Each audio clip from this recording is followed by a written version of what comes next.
Hi everyone, I'm Dominic from Dojo and Driver and Koreanbowshop.nl, and I'm here with a review for the SKB of Samick archery, the Spider Korean bow. And this is a funny one, since officially it's not really a Korean bow. It is made in Korea, since Samick is a Korean bow, but the tips, the tips of the bow already show otherwise, since it's not the classic tips.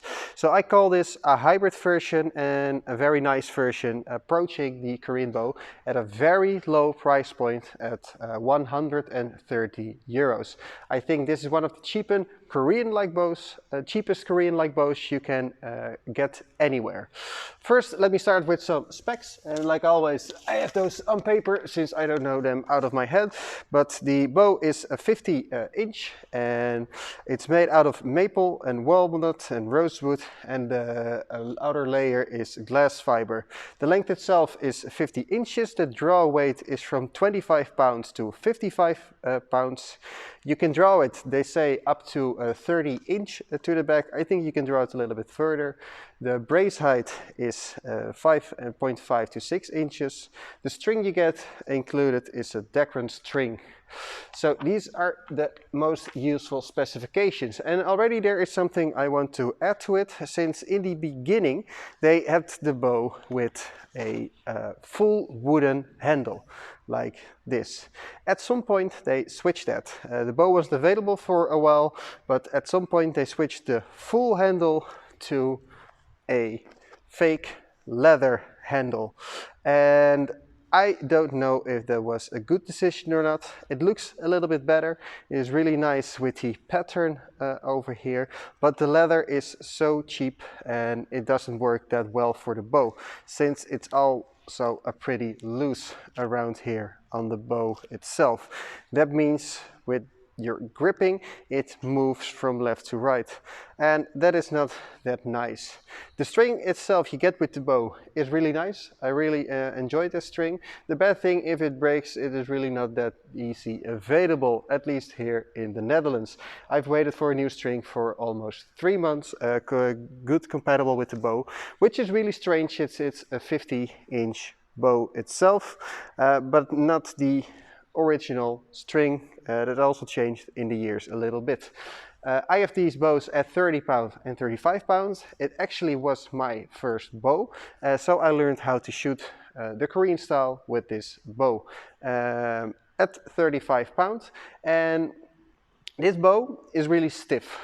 Compared to the Fairy, which I reviewed last week, this bow is pretty stiff. The 30 pound is a quite nice draw experience up until here, where it gets really difficult to draw it back further, but the 35 pound version is even more stiff. This is, I think, 30-inch draw length, and apart from that, it costs really a lot of strength. Well, they say it is a 30-inch draw experience, so that is fine. But since it's also a Korean bow, it actually should have gotten all the way over back. Otherwise, it's not really a true Korean bow. Now that I felt both handles, the other handle does feel better overall in your hand, especially when drawing. This is only wood, so it's really difficult and hard to get a grip on. Takes a really good time to get used to. Now the draw experience with this bow it's good. Like I said, it does stack up really bad and really fast, but overall I think most of the people who shoot at me with the Gungsul Academy like this bow the best. Well, I think it's about 60 versus 40%, so not that much. But the people shooting at my school for a longer time really like how direct this bow is. Where the Fairy is really springy, most Korean bows are really springy. This one feels extremely direct. But that also means, in this case, you hear a like guitar sound in the bow. And apart from that, there is a lot of friction going on in this bow, a lot of vibration. You can really feel it vibrate for a very long time in the limbs.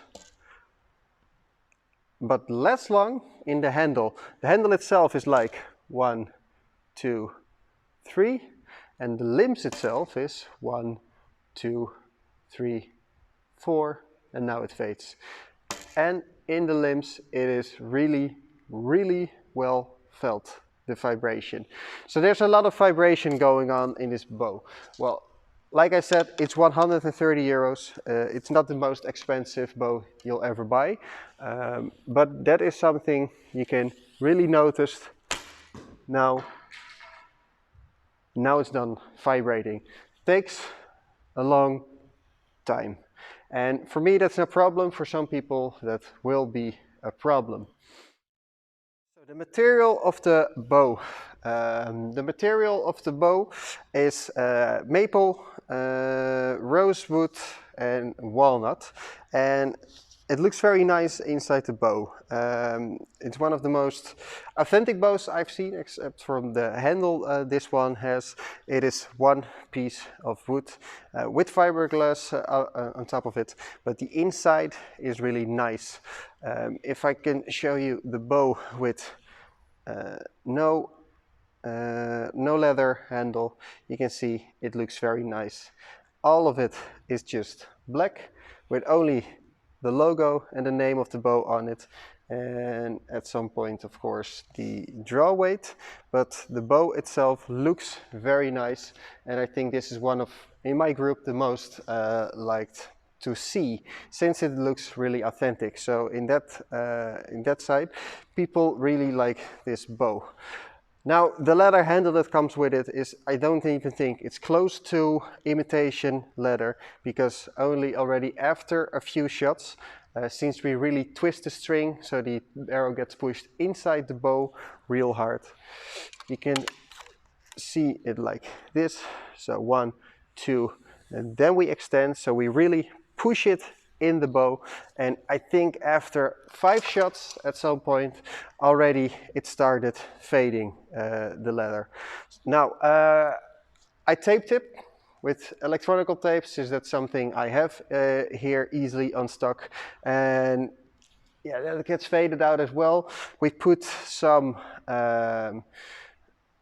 felt on there, some pelt, I think it's buffalo hide or something, but if that's worn out and you want to pull it off, you're gonna rip the whole leather. So it does look nice, the handle. It feels a little bit better when you're holding the bow, but even during the draw experience, the leather itself moves a little bit. So if I move my hand to the right now, the whole leather grip goes with it, and that is not good for the draw experience. The vibration does get covered up a little bit with the leather gripping. Now the tips, like I said, they're not true Korean tips. You can see the tips over here, and that versus the Korean tips,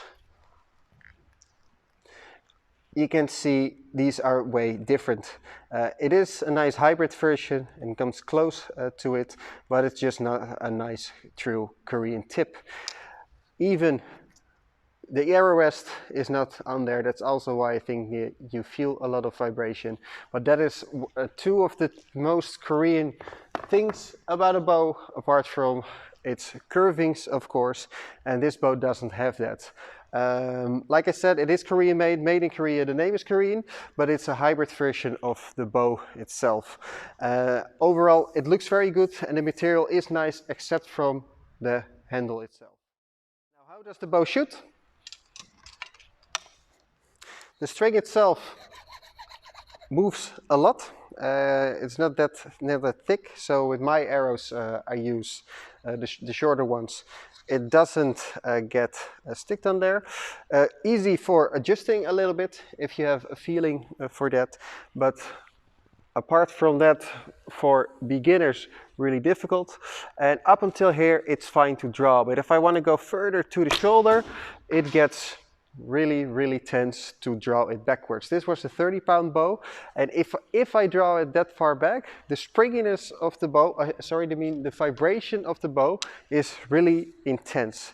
If I draw it to the corner of my mouth. It's also intense, but the further I draw it back, the more intense it gets and the longer it stays there. So if I draw it all the way over there, now the vibration is gone, and that is a long time. If you're shooting with people around you, you're not paying that much attention to it, but now that I'm shooting alone, I can really feel how much this bow is vibrating.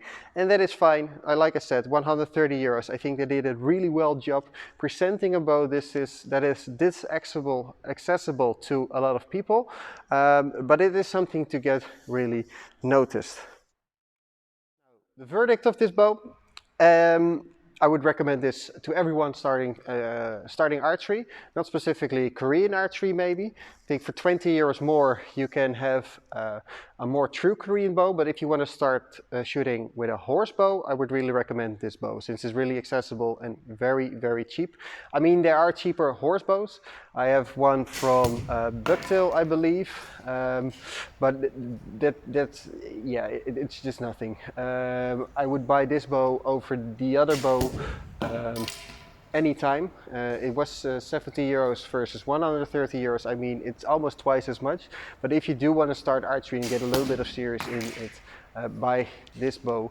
If you do want to do Korean archery, I would recommend buying the fairy bow itself, because that is a more true Korean draw experience. But the verdict, price over quality, I give this 5 stars. The 35-pound version has been with me for 5 years. I've shot it a lot of beginners shot with it. It's still alive. The string has been replaced 3 or 4 times already, but it is a very good bow at its given price of 130 euros. When I bought it, it was 170, and it dropped and got a nice leather handle in it.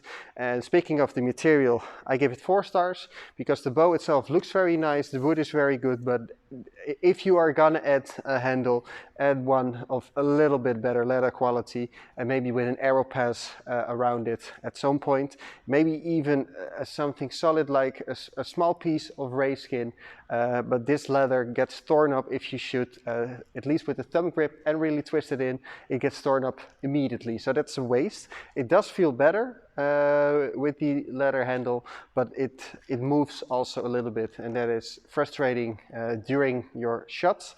The limbs itself feel really good.